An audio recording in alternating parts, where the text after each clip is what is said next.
This is more. There we go. Fantastic. Excellent. Hi, everybody, and welcome to today's conversation on leadership transition, evolution into the board space. I'm so honored to have a dear friend, YPO and VAB compadre Santiago on the call today. Santiago, bienvenido and a huge welcome. Thank you so much, Mark. I've been very grateful to know Santiago over the last few years with such a tremendous global, impactful career, um, corporate, Alstom, GE, Latin America, magic introduction and phasing into the board space. Santiago, so we wanted to capture today some of the insights you've learned through your personal voyage, but maybe just a quick introduction if you wanted to share a little bit on career history, and you're in Madrid obviously at the moment. So over to you, Santiago. Thanks, Mark. Well, career history. Um, this has been, or at least my corporate career has been an easy one. It was always downhill from one post to another post, from one adventure onto the next adventure.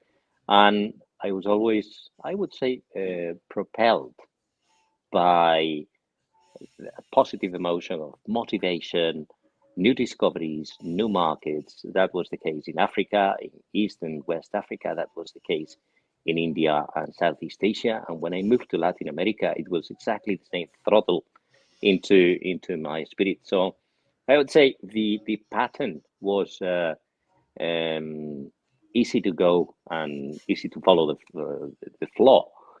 Um, then there was a period of transition as I just left the CEO position in Venezuela of GE.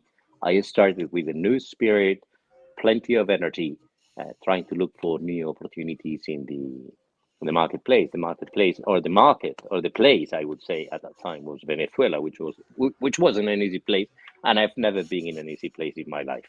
It was I've always been in crisis mode from. You've never taken the easy option, Santiago. I think you get purposely sent to the most troublesome places to make an impact. Yeah, that's right. So it all changed along with the lockdown. I was traveling to the UK where I decided to take some spare time and go through a postgraduate in Oxford University in innovation. I learned a lot of theory, but I had to put it in practice, and particularly on transition mode. I was a happy man at that time, but at the same time, the lockdown kind of froze my brains for a while. And then is when I got to know you, Mark. We were talking about our children boarding school experience. Yeah, yeah. Nothing to do with business whatsoever. But that was the start of a long journey and plenty of learning from you, your platform, and your experience. What I have done ever since, I've tried to find El Dorado. And, El Dorado doesn't exist. El Dorado is where you are at each and every time.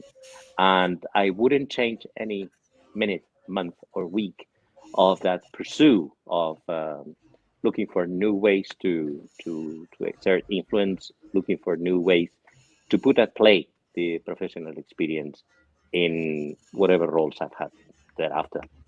That's amazing, Santiago.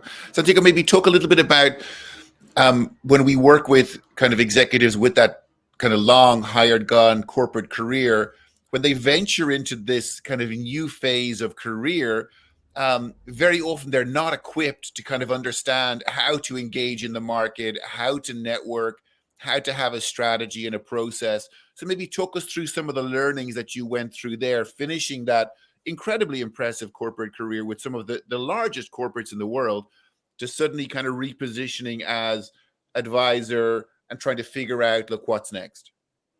Yeah, unfortunately, I don't know for others, but for me, it was a sum or the addition of mistakes. So for every mistake I make, a learning I take home. So my first mistake, so to say, was to rely too much and too often into headhunters. This will be the clue for the next position, and it is just an interesting period of high motivation and excitement, which ended up on the conclusion that your network, where do you always say the next position, the next opportunity, so to call it, is not outside, it's within your network and your network's network. And you have to work on it. And as things happen, be open to any opportunity. And I was probably too ambitious, and at the beginning, thinking that the doors will open and they will come on a red carpet to ask me to join them, and that is not the case. Typically, what I found, and that was my experience through suffering as well.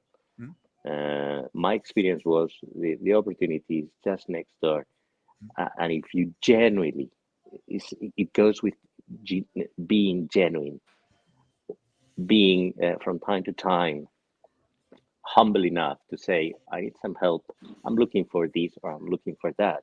And the world, and particularly YPO and VAB, they are so focused on how can I help you, sir? It's like the front desk. yep, How can I help you, sir? I That love it. that you get a lot of interesting leads, and some Yep, of them would lead to the opportunity next. yep. I think it's so powerful what you say, Santiago, that the first kind of emotion that comes to mind when people are faced with that transition, and you described it beautifully in terms of high motivation, thinking everything's going to be, pretty straightforward. Your program that Yep. way, you've had such a fast track, global career. You've always been a wanted man. There's always been a new challenge. You've always made a success of every challenge thrown your way. And suddenly it's this period of loneliness, dealing with a little bit of rejection, maybe for the first time. Resilience comes into it.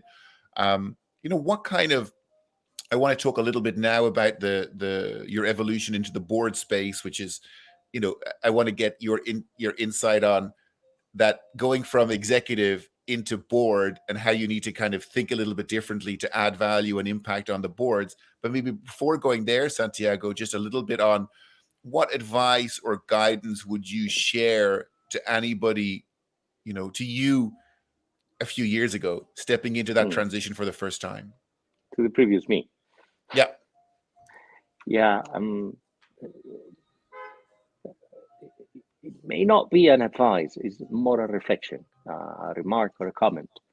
Is I try to look over time as a linear passing of minutes, hours, weeks, days, months, etc. And time has some other dimensions. One dimension is opportunity. The opportunity comes and goes. And next time you find the same opportunity, it may be too late. It may never come again. So being curious, being open, and not being too stressed or over time. Luckily, when you have had a successful corporate or professional career, then you've built at least a parachute for the first few months, Yep. few years, Yep. so to say. So the advice I would give to my previous me would be don't be that anxious. And I grabbed each and every opportunity I had at reach. One was, of course, BEB, but another one was forum transitions in YPO. And Yep.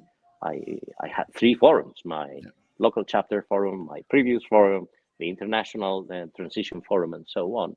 Learning, learning, learning, learning. And I was unluckily very much obsessed with the outcome. And I didn't pay attention enough to the process, Mm, to be more acute, to listen more, not speak more. mm, Be a good listener. mm. Try to capture, you know, mm, That's very pills of powerful. information, of wisdom from others.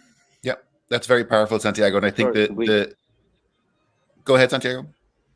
no, no, it's your turn, I, I Mark. think that the shared experience and the power of that kind of peer to peer, not feeling alone, and having a forum or a group of people who are going through something similar can really help a lot in terms of, like we said, not feeling alone, feeling that somebody else is experiencing the same emotions that I'm dealing with as well.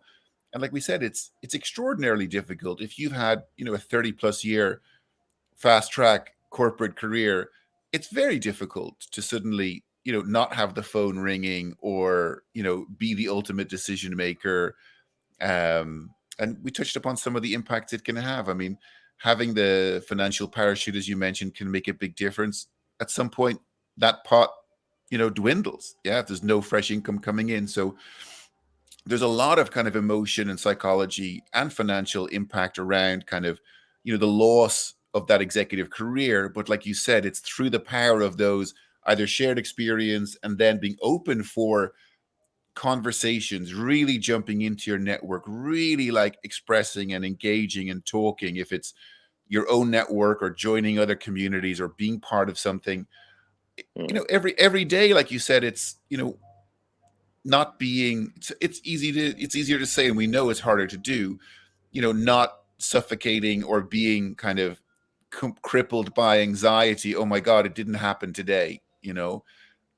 But did you have, one good phone call today with a new conversation or a new network introduction? I think that's kind of getting into that can kind of make it a little bit easier. But maybe Santiago, just to share a little bit then on, you know, how you've embraced kind of stepping into the advisory and the board space, because you're doing some really interesting stuff there. y- yeah, that has always been my dream. Or the dream of advising companies, not getting too much as you grow in your career. I don't know for others, if you're a perfect engineer in designing operations or designing plants, maybe you enjoy the theatrics of building the plants and being 100% accurate. But my experience is, as you grow in organizations, you tend to pay less attention to, or I tend to pay less attention to the operational processes, because there are a lot of people taking care of them. So you can delegate on them and try to abstract what is really important, what is of value for the organization, and so on. And what is of value is your advisory role. It's not your executive role. You are Yeah, not paid anymore for doing things, yeah. but to grasp a different angle, but to provide a different interpretation of reality, and just don't go with mainstream. Mainstream is what you find in newspapers, and everyone would, one way or another, follow mainstream. You are there to give another angle, another perspective, and that requires a bit more of abstraction and play around ideas rather than play around targets or objectives. And we know kind of when we talk to entrepreneurs, we know the loneliness of being a CEO and being able to surround yourself with, two or three people who've been there, seen that, Yep. done it. It's, it's almost back to that forum peer-to-peer type experience. Having that guide, that Sherpa, that mentor, somebody who's, built and achieved what you aspire to build and achieve, can just take a lot of pressure off. So there's the sense of giving back, I think, a little bit as well, for somebody with the amount of experience you've got. Yeah, and to rely on someone who has a curated process. And the one thing I would highlight about a VAB or any other network, be that in YPO or be in VAB or any other, is when you really find that someone has a curated, that the one that is leading or the one that is providing the platform has gone through the same experience in Yeah, the past. yeah, And that inspires a lot, because yeah. I'm not talking to a bot. I'm talking to Yeah. a real human with the same feelings, with the same emotions I have, and so on. So that's one thing, and the other, which I don't know if that's for me or for anyone else, is the lawn is always greener on the other side. So when you become an advisor or a professional advisor for companies, you you would regret not being at the top of a helm, or at the helm of a company, being a CEO and directing the operations. But when you were there, you didn't have a free time to think. So there is no perfect situation. Yeah, Just enjoy where you are. yeah, that's great. And Santiago, before we kind of signed off, maybe just share a little bit with, what kind of companies, advisory roles are motivating or interesting you? What kind of challenges do you want to be are you open for on the advisory voyage at the moment? Yeah, well, a lot of people that I know and people I don't know, they say try to get out of your comfort zone. I love my comfort zone. And my comfort zone is the industry I was born, the industry where I grow my teeth, and that that strives to both energy, oil and gas, transport, infrastructure. Don't really mind if it's big or small; it doesn't really matter. And from a geographical perspective, it's been Latin America for the last 20 years, and prior to this, it was Southeast Asia, etc. But that's far too old for me, and I don't keep that experience in mind. So I would say any role related to infrastructure, accommodating projects in new countries or in emerging countries in Latin America, in whatever field is related to heavy industry or oil and gas or energy or power generation, transmission whatsoever. Amazing. Santiago, muchísimas gracias. Un abrazo muy fuerte. It's always such a I pleasure. really enjoyed. Your kindness and your shared experience is hugely valuable, and thank you for sharing your story today. Thanks to you, Mark. I hope that will help and other peers and pals. Absolutely. Absolutely. Muchísimas gracias, Santiago. Have Hasta a nice day, pronto. Mark. Un abrazo muy fuerte. My Gracias, pleasure. Santiago. See Chao. you. Talk to you soon. Bye. Ciao, ciao.